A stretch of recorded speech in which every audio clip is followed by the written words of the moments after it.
नमस्कार। देशको परिस्थिति स्थितिलाई मध्यनजर गर्दा मलाई लाग्दछ अब मैले पनि निश्चय पनि चुनावी मैदान लड्ने त होइन, चुनावी मैदान समात्नुपर्छ भन्ने मलाई लागिरहेको छ। म पनि यो देशको नागरिक भएर बसिरहेको अवस्था थियो। अहिलेसम्म धेरै सोचेँ, धेरै विचार गरेँ, धेरै मनन गरेँ। मैले सबै चोर फटा गुन्डा मात्र अगाडि बढिरहेका छन्, प्रधानमन्त्री भइरहेका छन् अनि सोझा साझा तिनको जय जयकार गर्दै पछि पछि लाग्ने, यो कहाँसम्मको न्याय हो? निश्चय पनि आजको दौरानमा हामी युवाहरूले बुझ्नुपर्ने आवश्यक पर्ने कुरा छ, बुझ्नुपर्ने कुरा छ। भन्छन् अगर यदि केही कदम चाल्नु छ भने एक पाइला पहिला तपाईँले चाल्नुहोस्, अनि तपाईँको पछाडि अर्को आउँछ, अर्को आउँछ, अर्को आउँछ। यसै कुरालाई मध्यनजर गरेर मैले यो निर्णय गरेको छु तपाईँहरूमाझ। असफलता नै सफलताको प्रतीक हो। भले मलाई जनताले अहिले नपत्याउलान्, भले म हारौँला, तर पनि यो चुनावको मैदानमा म चाहिँ उत्रिनेवाला छु। यो आउँदै गरेको वैशाखको चुनाव जो छ, मैले यो चुनावको घोषणा हुनुभन्दा पनि पूर्व नै मैले निश्चय गरेको थिएँ, म चाहिँ अब आउनुपर्छ होइन। म कसैको विरोध पनि गर्न चाहन्न, न केपी बाको विरोध गरेर म अगाडि बढ्न चाहन्छु, न प्रचण्डज्यूको विरोध गरेर अगाडि बढ्न चाहन्छु, न माधव नेपालको विरोध गरेर अगाडि बढ्न चाहन्छु, न शेरबहादुरको विरोध गरेर अगाडि बढ्न चाहन्छु, न कृष्ण सेटौलाको विरोध गरेर अगाडि बढ्न चाहन्छु, न म विप्लवको विरोध गरेर अगाडि बढ्न चाहन्छु, न त बाबुरामको विरोध गरेर अगाडि बढ्न चाहन्छु होइन। म कसैको विरोध गर्न चाहन्न। म चाहन्छु मलाई मेरो नेपाली जनताले मलाई विश्वास गरोस्, पत्याओस्।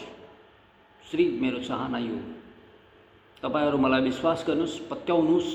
तपाईको विश्वासको उचित मूल्याङ्कन गर्न सकिन भने त्यतिखेर आएर मलाई भन्नुहोस् होइन।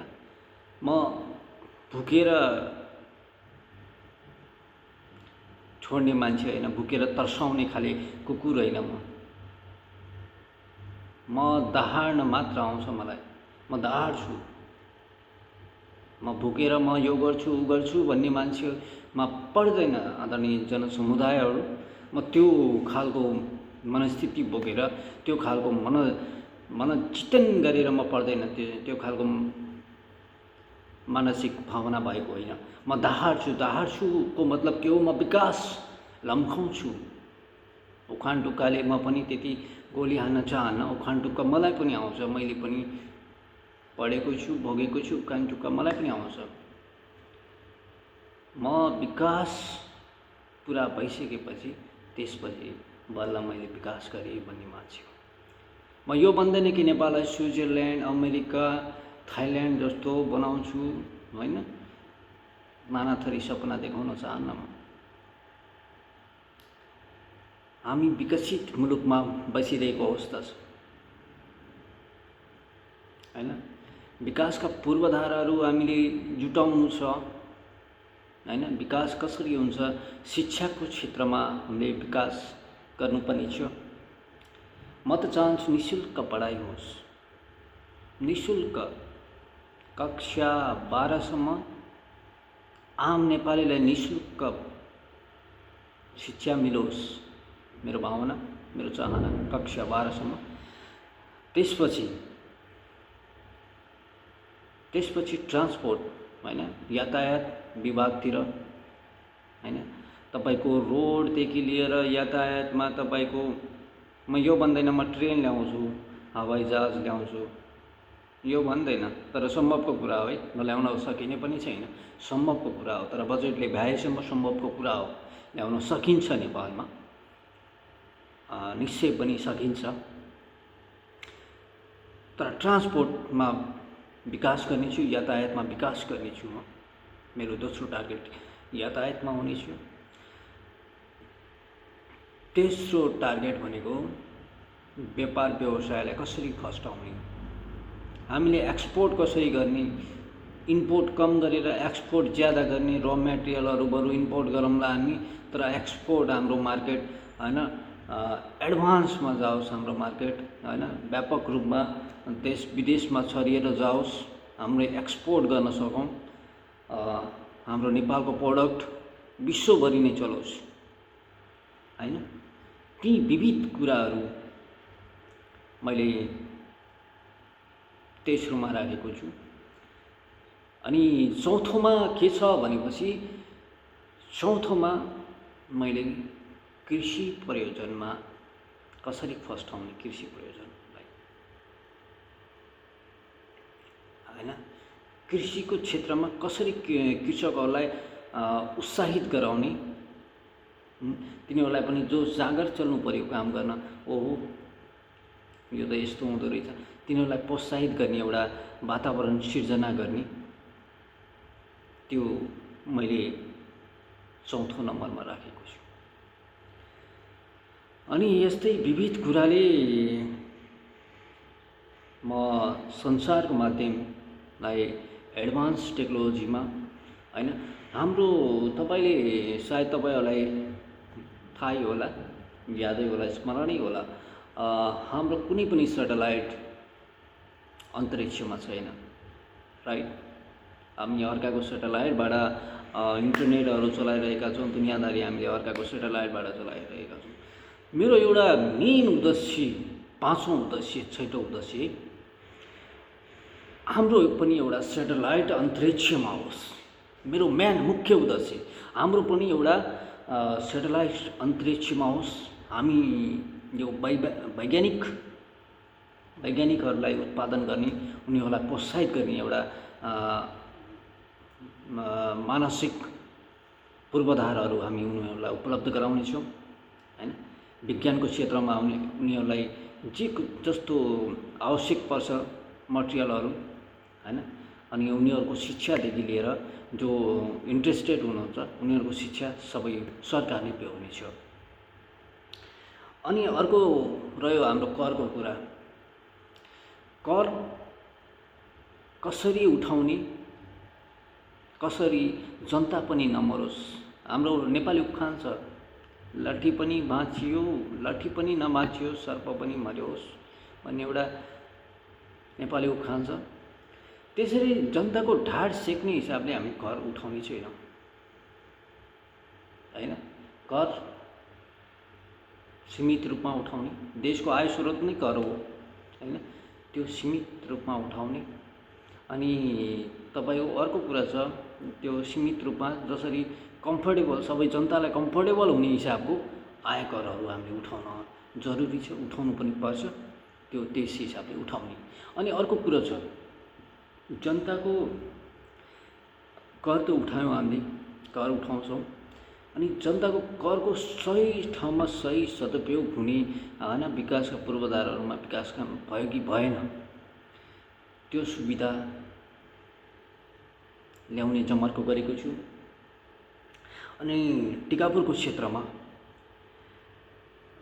क्षेत्रमा वास्तवमा धेरैलाई म अलिकति तितो भावना, तितो सायद सत्य तितो नै हुन्छ, म अलिकति तितो कुरा गर्दैछु। रेशम चौधरी जो अहिले कारागारमा हुनुहुन्छ, उहाँले निसाफ पाउनु भएको छैन। रेशम चौधरी सांसद हुनुहुन्छ, संसदमा मनोनित हुनुभएको थियो, सांसद विघटन भयो, त्यो अलग ठाउँमा छ, मनोनित हुनुभएको थियो, उहाँले पाउनु भएन। त्यो कमजोरी पनि सरकारकै हो। उहाँलाई टिकट दिँदाखेरि, उहाँ जतिखेर आफ्नो आवेदन फारम भर्दाखेरि उतिखेर यदि अपराधी हैन अनुसन्धानकै क्रममा होस् थिए भने पनि उनलाई त्यतिखेर नदिनु पर्थ्यो, त्यतिखेर दिने। अहिले आएर सांसद भइसकेको मान्छेलाई फेरि जेल चलान गर्ने त्यो अलग कुरा हो, that's a different part. But I would like to go step, Resham चौधरीलाई इन्साफ दिलाउनेछु म हैन। सही कुराको एकदम ठोस सबुत प्रमाण जुटाएर वास्तविक अपराधी को हो त त्यो पत्ता लगाएर रेशम चौधरीले न्याय पाउनुपर्छ। 100% रेशम चौधरी, लक्ष्मण थारू यिनीहरूले न्याय पाउनुपर्छ। म यो भन्दैन कि रेशम चौधरीले पहिचानको लागि लडेको थियो। रेशम चौधरीले लड्यो, पहिचानको लागि लड्यो, योजनाबद्ध ढङ्गले मारेको त होइन, त्यो इन्सिडेन्ट भएको हो होइन। जसरी हाम्रा त्यो मलाई दुःख पनि लागिरहेको छ। हाम्रा प्रहरी जवानहरू, सशस्त्र प्रहरी बलका जवानहरू, एसपीहरू र एउटा दुधे बालकको देहान्त भयो। त्यसमा म स्तब्ध छु, शोकाकुल छु होइन। त्यो शोकाकुल अवस्थामा पनि तपाईहरूलाई यो जानकारी के भन्न चाहन्छु भने रेशम चौधरीले त्यो मार्नलाई योजना त गरेको होइन, आन्दोलन गर्यो निश्चय पनि 100% जायज छ। रेशम चौधरी त्यतिखेर थारूको एउटा पहिचानको लागि उसले आन्दोलन गरेको थियो। अनि अर्को पहाडीको समूह त्यो अखण्ड सुदूरपश्चिम चाहने उनीहरूले आफ्नो आन्दोलन गरिरहेका थिए। दुईटैको कुरा जायज छ, आन्दोलन गर्न उसले पनि आवश्यक ठान्यो, उसले पनि आवश्यक ठान्यो, ठिक छ, आन्दोलन गरे होइन। आफ्नो माग त राख्नु पाइयो नि।